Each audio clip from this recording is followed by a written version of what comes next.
G'day guys, welcome to another Watchlist video, proudly brought to you by FTX. If you haven't got your account already, do so. 10% off in the link below in the description there, and a bunch of other stuff as well, so go check that out. Here's what I'm looking at today. Geez, we've seen some good moves of late, haven't we? For those that joined me on the scan on Tuesday at 3 p.m. Australian Eastern Standard Time, I've got some things to show you. Good things. Trade management, because there's some good profits that have come from that. Looking at ETH now, look, there's two things here, okay? There's 250, we get above there, we got room. All right, we got room to run, to move, to do what ETH does, to see something like that. Fingers crossed. How big was that move from the cradle zone? 82%, geesh, that's a beast. Okay, now, look, I'm not predicting that. That's not what I do. I read markets, I trade markets. It's pretty straightforward.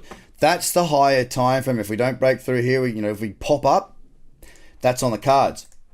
But here's what I'm watching right now, because I'm always looking at the market for what the market is. I don't carry any preconceived ideas. It's always got to go high. I just read a market.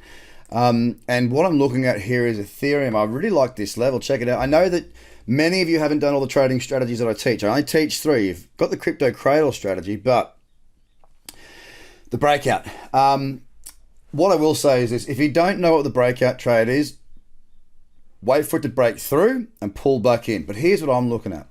I like the fact that we've got 1, 2, 3 tests, very specific tests. I know the first one's gone through a bit. That's okay. The last couple have been really, really precise.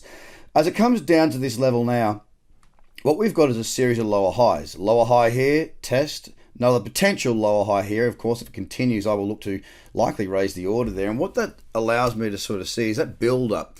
It's like the reverse of a pressure cooker, right? The pressure cooker pew, shoots higher when the steam comes out. With the short example, we're looking for it to build, and then fall. Now, it's there looking very tidy with convergence on the 2 and on the 4. So that's really, really nice. The 1 hour... Look, I wouldn't be against taking a trade in the 1 hour. It's just got to come down. I'd like to see it bounce for a lower high, giving me a tighter stop loss and allowing the MACD to actually become convergent. So the first of the list is a potential short on Ethereum if it was to break down through there. Otherwise, if it breaks too fast, a pullback into that region for a cradle or a booster. Here's the good news week. The good news part of the week, sorry. On Tuesday, I spoke to you about, that was about, around here, around that 2 o'clock-ish mark, when Doge had already fallen. I said in the 4 hour, I was looking for a pullback around this region. Lower high, lower low, retest that level in the cradle with convergence. Tick, tick, tick. We're ticking off all the boxes in that cradle trade strategy, and it's set up. The other thing I really like about this, and this is not the reason that I traded it. The trade was there. It's set up as a cradle. I took the trade for the trade. That was all. No other thought process went into it. I just trade the charts. But here's the thing. Doge. Obviously a massive pump off the back of TikTok, if that's to be truthful, which apparently it is. But look at what Doge does. It tends to, and this is what lots of alts do. They pump, they dump. They pump, they dump. Now, each time that we've got, well, there's only 2 times here that we've actually got for a proper pump on the perp contract. And thank you so much, FTX, for letting me short this. It's come off not just to where it started, but deeper.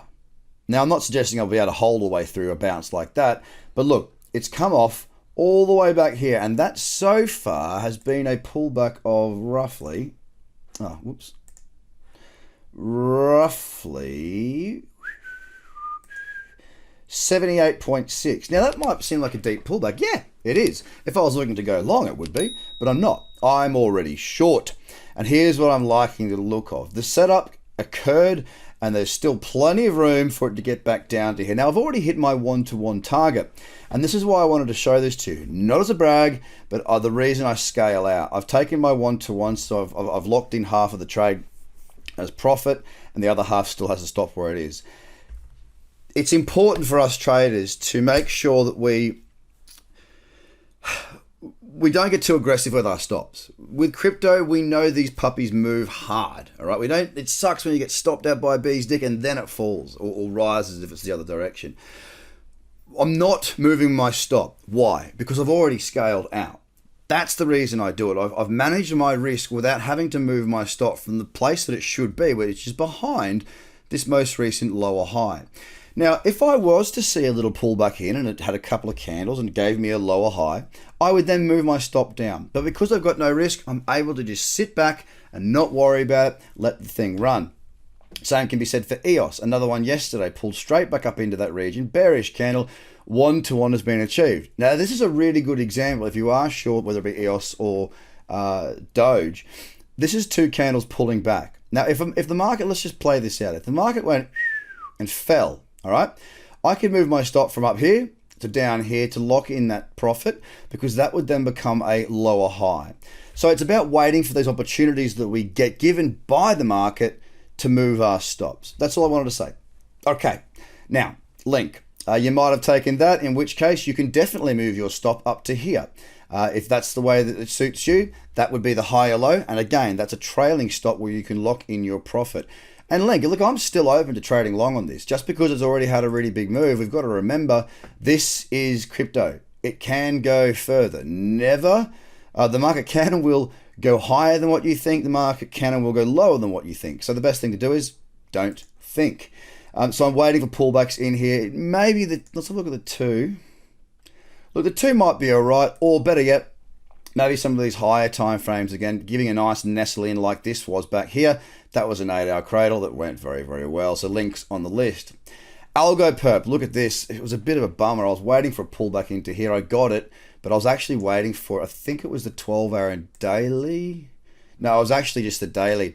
And of course, it hit that level, respected it, and bounced hard since. Just too wide a stop loss for me. That being said, look at this cyclicity on the 1 hour now. Higher low, higher high, higher low, higher high, higher low, higher high. If I can get a pullback in and where, well, let's have a look at if there's any significant level. Little bit through there. If I could push on a bit further and come back in, I'd be looking very happily to trade long if I got a cradle in there. Same for Atom. Very, very, very similar chart. The breakout level didn't quite set up well enough, so I didn't get that yesterday. But again, look at this. Maybe the 2 hour shows it better. Yeah, higher low, higher high. I'm waiting for a pullback for a cradle. Tezos, I'm impressed by as well. Look at this. This is a doozy. A pullback in for a cradle. Man, I've been looking for a long on Tezos for a while, since it started to really pick up some momentum and gather that trend. It's been a little bit wild of late, let's be honest. There's been some quite big spikes, price volatility, and not spikes so much. It looks like a spike on the daily. It's just been big, wild moves. For me, the 1 hour as well, pulling back into that cradle zone. Let me just add it with some fib. There might be a double here, which would just plan that trade out even better. I'll go from here. That's the last pullback. Look, in and around either one of these two, they're not exact perfect clusters, but you know, they're both those levels. Again, waiting for that pullback. So guys, there's been some great opportunity. I hope you're filling your boots. Ethereum on the cards. We've got Doge if you're short to monitor that. EOS if you're short to monitor that. Algo, Atom, and Tezos. Oh, volatility. I love it. I hope you're well. And I'll speak to you again very soon. Have a fantastic week, guys. Cheers. The Trader Cobb Crypto Show, talking business in blockchain.